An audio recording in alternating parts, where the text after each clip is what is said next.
Hi, Polly here. And this is Tortuga. And this is Trek for Free Stories. Let's dive in. Today's adventure. They went underground, and so did we. A functioning bunker under a West Virginia hotel, a prehistoric mummy in Kentucky, an entire buried civilization under the Dallas suburbs. The Lakota emerged from a cave in South Dakota, and 35 species of giant animals vanished overnight. The official story doesn't survive the math. Now, enjoy the story, mystery, adventure, and history. The hotel is still open. You can book a room tonight at the Greenbrier in White Sulphur Springs, West Virginia. Dinner in the dining room, golf, spa treatments. The same resort that has hosted 11 sitting U.S. presidents. And if you want, you can tour the bunker. In 1958, the United States government secretly built a facility beneath the Greenbrier's new West Wing. The workers were told they were constructing a conference center and exhibition hall. Nobody was told what they were actually building.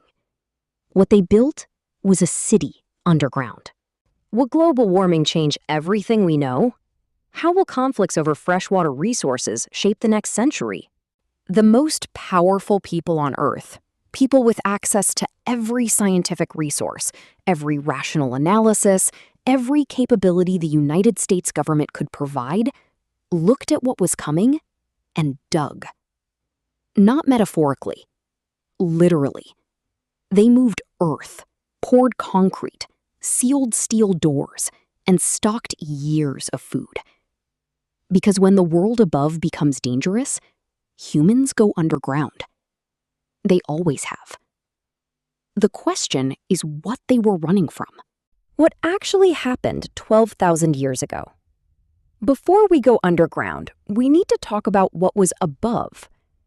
35 species of large animals disappeared from North and South America between 12,000 and 10,000 years ago.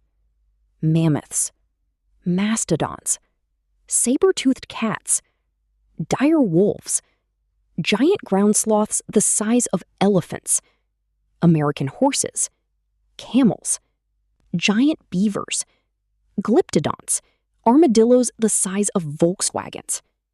Gone. All of them. In what geologists call a blink.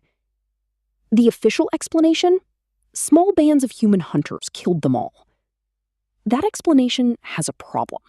In Africa, where modern humans evolved and lived alongside megafauna for hundreds of thousands of years, most of those large animals still exist today.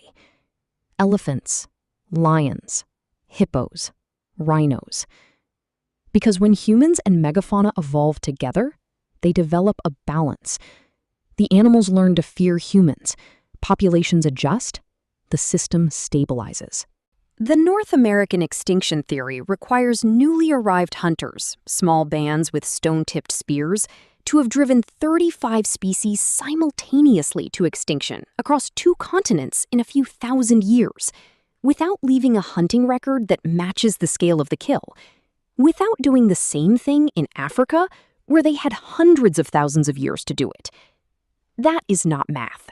That is speculation wearing the costume of science. In 2007, a team of scientists published a paper in the Proceedings of the National Academy of Sciences, not a fringe journal, the most prestigious scientific publication in the United States.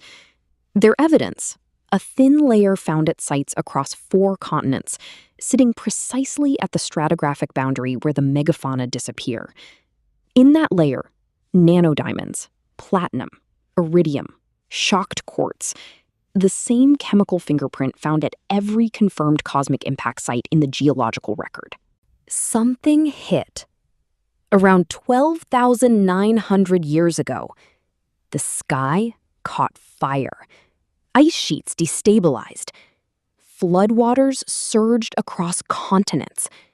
Temperatures dropped catastrophically. The event is called the Younger Impact, and the evidence for it is in the rock. And whatever civilization existed before it, reset. Göbekli Tepe, Massive carved limestone pillars up to 20 feet tall, weighing up to 20 tons, arranged in precise rings, carved with animals, foxes, vultures, scorpions, lions, with artistic sophistication that implies generations of tradition. Not survival, tradition. The academic consensus: hunter-gatherers built it. People with no agriculture, no settled society, no food surplus to feed a construction workforce. Then they deliberately buried it. Every bit. Covered it in rubble and sediment, and walked away.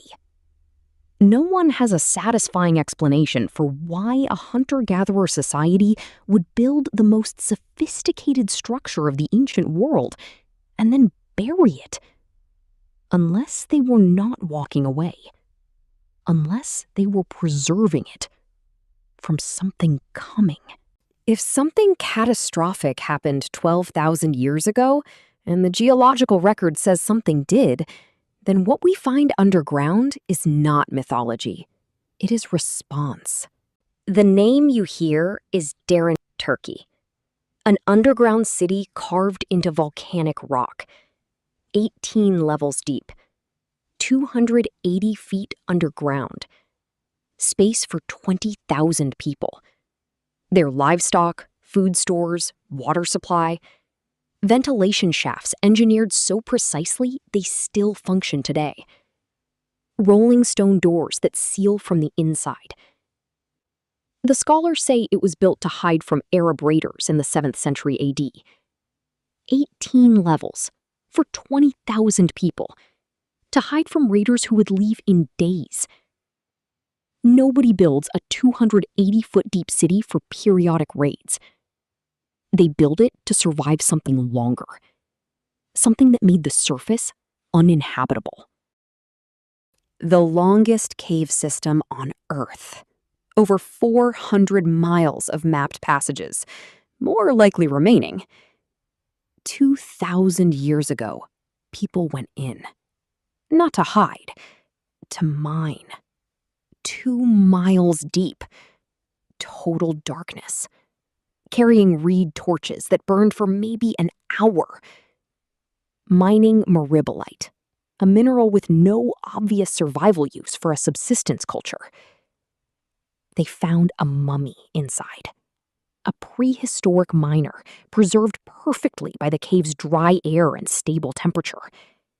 He went in and never came back out. What were they mining? Why did it matter enough to go 2 miles underground in darkness to get it? Nobody knows. The cave keeps its answers. Wind Cave, South Dakota. The cave breathes.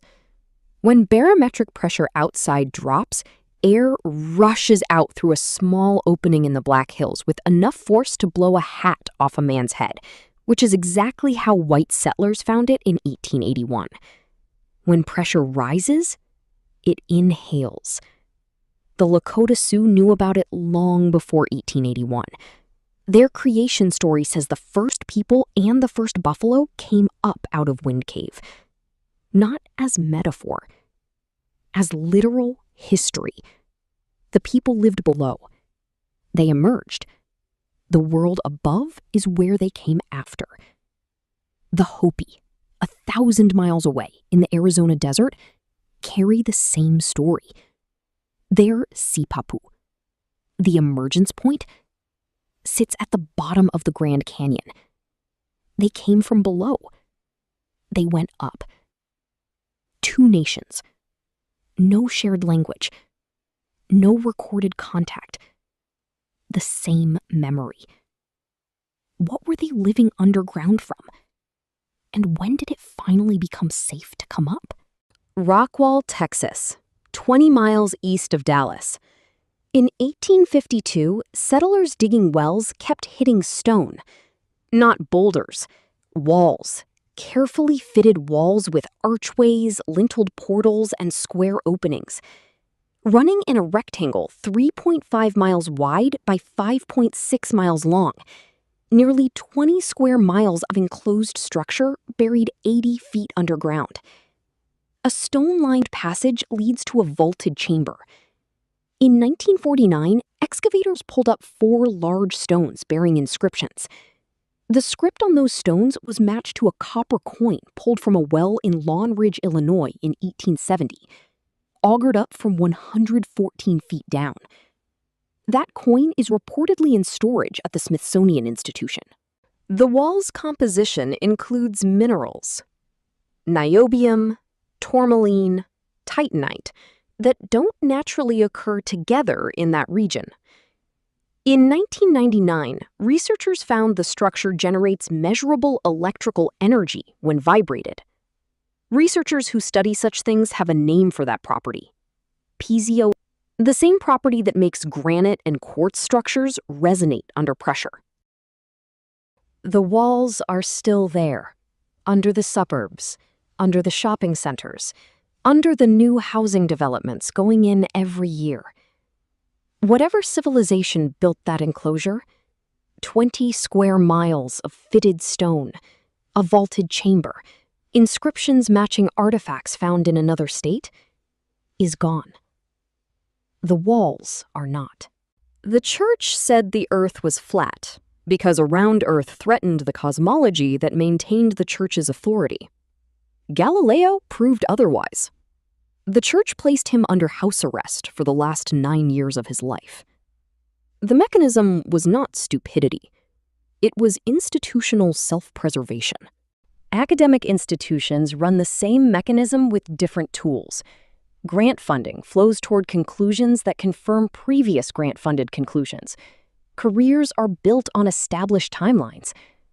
A geologist who examines the weathering on the Sphinx and concludes, based on the geology alone, not ideology, that it must be at least 10,000 years old, gets attacked by Egyptologists. Not because his geology is wrong, because his geology is expensive. Dr. Robert Schoch of Boston University did that analysis in the 1990s. The erosion patterns on the Sphinx show water damage consistent with heavy, sustained rainfall. Egypt has not had that kind of rainfall since before 7000 BC at the earliest. The geology says the Sphinx is older than Egypt. The Egyptology establishment pushed back hard. They did not produce geological counter-evidence. They produced credential challenges. There is a coin from a well in Illinois that carries the same script as stones pulled from a buried city in Texas. It sits in a Smithsonian drawer. There is no exhibit. The question is not whether powerful institutions suppress inconvenient evidence. The question is what evidence is inconvenient enough to suppress, and what picture assembles itself from the pieces they missed. A civilization existed before the one we know about. Something happened to it. The survivors went underground. In Turkey, in Kentucky, in South Dakota, in Texas. Some left records in stone. Some left records in myth. Some left records in the walls of a city that the Dallas suburbs are built on top of. The most powerful people in the 20th century, with full knowledge of history, looked at what was coming and did the same thing. They built Project Greek Island and stocked it with years of food and called it a hotel renovation. The instinct is not ancient. The instinct is human, and it keeps getting activated. What are we being told not to look for? What Free is going deeper on each of these locations. Every one of them is real. Every one of them is visitable. The ground is still there. The Greenbrier, White Sulphur Springs, West Virginia. Bunker tours run regularly. Wind Cave National Park, Hot Springs, South Dakota. Free to visit. Mammoth Cave National Park, Mammoth Cave, Kentucky. The longest cave system on Earth. Rockwall County Historical Foundation Museum, Rockwall, Texas, 20 miles east of Dallas. I hope you enjoyed this episode of Trek for Free Adventure Stories. If this sounds like your kind of expedition, give us a thumbs up, subscribe so you can catch the next one. In the spirit of adventurers of yesteryear and the storytelling legends of Louis L'Amour, I hope we find a place in your travels. See you on the road. Until next time, adios.